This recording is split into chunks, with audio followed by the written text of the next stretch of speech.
غیر قانونی طور پر بھارت کے زیر تسلط جموں کشمیر میں قابض بھارتی فوجیوں نے اپنی ریاستی دہشت گردی کی جاری کارروائیوں کے دوران گزشتہ ماہ ستمبر میں ایک لڑکے سمیت 17 کشمیریوں کو شہید کیا۔ کشمیر میڈیا سروس کے شعبہ تحقیق کی طرف سے جاری کردہ اعداد و شمار پر مبنی رپورٹ کے مطابق ان میں سے 14 کشمیریوں کو ماوراء عدالت اور جعلی مقابلوں میں شہید کیا گیا۔ قابض فوجیوں نے اس دوران محاصرے اور تلاشی کی 151 کارروائیوں اور گھروں پر چھاپوں کے دوران کم از کم 196 عام شہریوں اور سیاسی کارکنوں کو گرفتار کیا، جن میں سے بیشتر کے خلاف پبلک سیفٹی ایکٹ اور غیر قانونی سرگرمیوں کی روک تھام کے کالے قانون UAPA کے تحت مقدمات درج کیے گئے۔ کل جماعتی حریت کانفرنس نے فوجی کارروائیوں، گرفتاریوں اور کشمیری نوجوانوں کے ماوراء عدالت قتل پر شدید تشویش کا اظہار کیا ہے۔ حریت کانفرنس کے ترجمان ایڈوکیٹ عبدالرشید منہاس نے سری نگر میں جاری ایک بیان میں تنازع کشمیر کے فوری حل کا مطالبہ کیا۔ دریاسنت قابض حکام نے آج ڈھونگ اسمبلی انتخابات کے آخری مرحلے کے موقع پر صرف شمالی کشمیر میں بھارتی paramilitary central armed police force کی 400 اضافی کمپنیاں تعینات کر کے مقبوضہ علاقے کو ایک فوجی چھاونی میں تبدیل کر دیا۔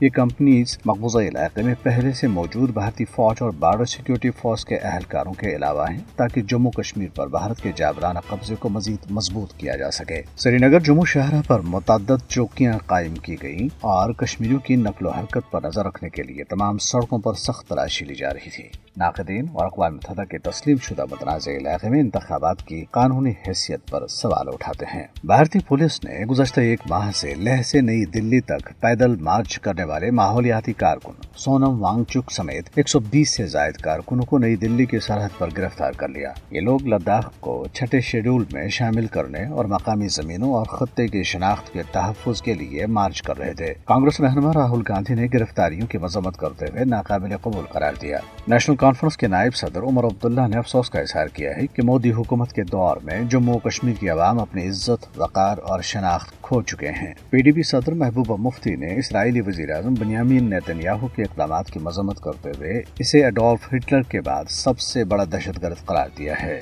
انہوں نے نیتن یاہو کی حکومت کے ساتھ بھارتی حکومت کے بڑھتے ہوئے تعلقات پر تنقید کی، جس میں فلسطین اور لبنان میں بے گناہ لوگوں کو مارنے کے لیے استعمال ہونے والے ہتھیاروں اور ڈرونز کی فراہمی بھی شامل ہے۔